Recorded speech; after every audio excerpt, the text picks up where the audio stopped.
mu ngi noonu Alaaji Rawane da nga daal di wax lu am solo ba daal di tudd li nga xamante ni moom moo daal di ñeel wàllum Nations Unies ñuy daal di xam le daal di ne Sénégal ci li nga xamante ne jamono ji daal dina ciy suubu daal di nekk moom membre fondateur jëm ci li nga xamante ne moom moo ñeel wàllum ndox mi ñoom waa Nations Unies dañaa am ab ndaje moo xamante ni ñu ngi koy waajal en 2026 mu nekk ci ay financement ak ay innovation yoo xamante ni dafay daal di jëm ci li nga xamante ni moom moo di wàllum ndox mi Sénégal une fois que ñu dem ba en 2026 mu jot la nga xamante ni moom moo di financement yi est-ce que dina nekk mbir moo xamante ni luy régler ji la problème ndox parce que Sénégal soo dee xool dans les zones les plus reculées seen problème lépp daf cee doon ci li nga xamante ni njàmbat mi mooy accès à l'eau potable doon na loo xamante ni difficulté la ci ñoom nan la ci état war a mën a taxawee ba résoudre boobu le problème.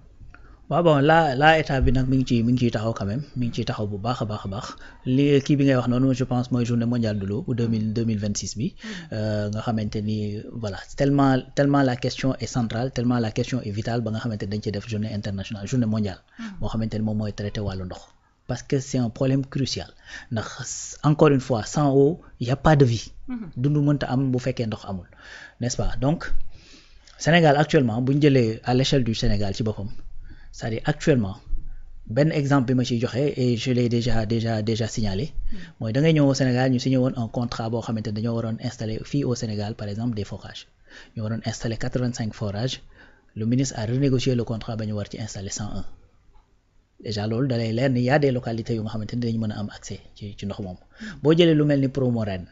c'est-à-dire c'est un projet boo xamante ni bon certains disent que ni projet bu fi Macky bàyyi la et cetera mais de toute façon l'État c'est la continuité et quand tu vois que ce prédécesseur mi ngi def loo xamante ni lu baax la mu bàyyil ko fi pour man c'est insensé nga jël ko sànni na le voilà lii mérite nag mooy que ni nga fekk ko mën a identifier ne lii lu baax la nga mën ko doxal ko ba mu yegg fa nga xamante ni foofu la war a yegg c'est ça le mérite te gis nañ ni effectivement c'est un projet boo xamante ni ça va impacter énormément de Sénégalais en termes d'emploi rek on parle de plus de 30 000 emplois yoo xamante ni mën na ko générer et ça va impacter des centaines de milliers de Sénégalais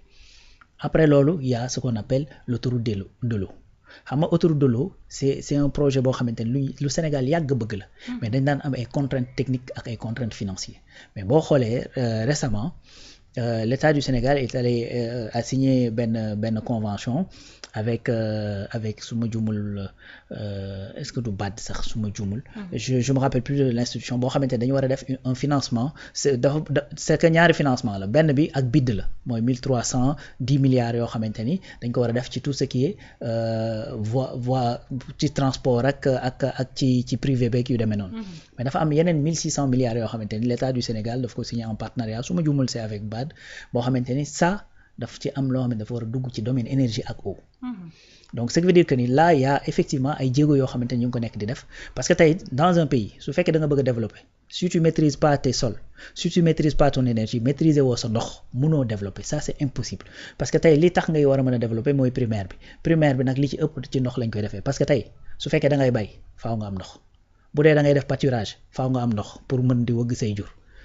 du dëgg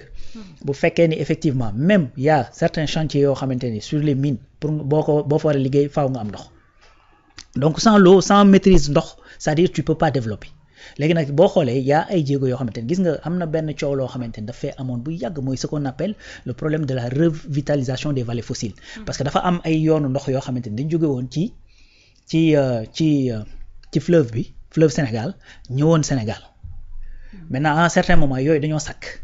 Abdoulaye Wade amoon benn projet ne da koy revitaliser maanaam dañ koy gasaat pour ndox mi dugg mu créer ngandi tension effectivement avec la Mauritanie loolu nag mooy intérêt wu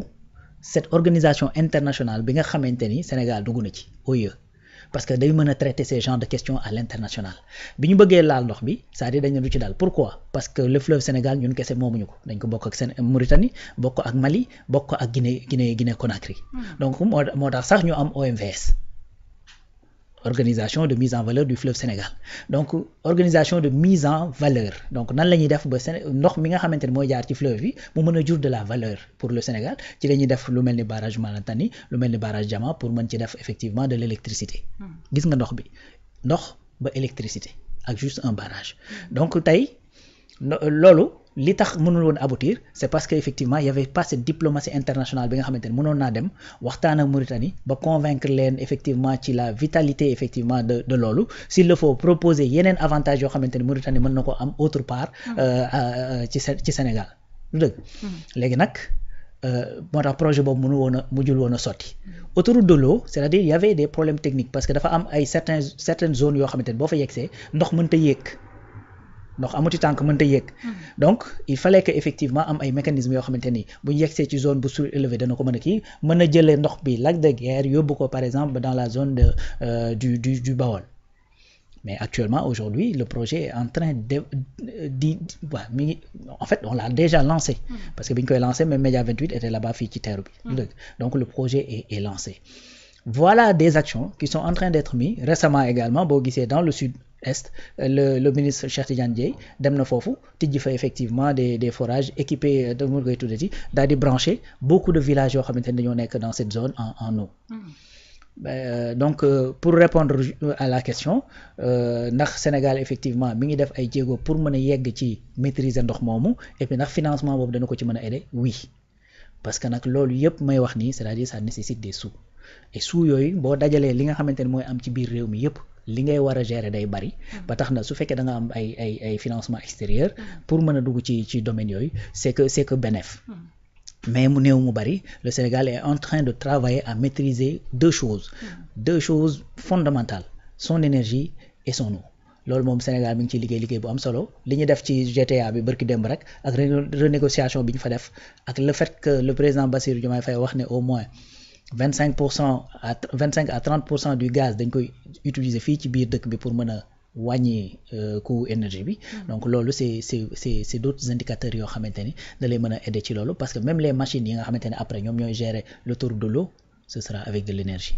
n'est-ce pas donc je pense que du travail est en train d'être fait noonu Alaaji Rawane moom Cheikh Tidiane Dièye nekk jëwriñ ji nga xamante ne moom moo daal di yor lépp lu jëm ci wàllum hydraulique ak wàllum assainissement ñu ngi ñuy daal di xamal ne nekkul ne moom moo daal di xaatim li nga xamante ne ni moom moo daal di nekk ci signature yooyu ndaxte ki di collègue am bi di docteur Mabouba Diagne nekk ministre bi yor wàllum agriculture ak souveraineté alimentaire moom moo ko daal di représenté woon ca ndaje moomee nga xamante ni Sénégal daal dinay nekk jamono ji membre fondateur jëm ci organisation internationale de l'eau Alaaji Rawane moom Mabouba moom moo ko ca daal di représenté daal di xaatim li nga xamante ne ni moom moo daal di nekk mbir ma mu ngi noonu yéen ñi nga xamante ne yéen a ngi ñuy soog a dab yéen a ngi ci seen émission le point de l'actu ni ñu koy daal di defee ngoon su jot waxtaanee ak yéen li nga xamante ne moom moo daal di gën a fës ci wàllum actualité ba tey ci actualité boobee sax nag ca la ñuy daal di des waxtaanee beneenub information boo xamante ne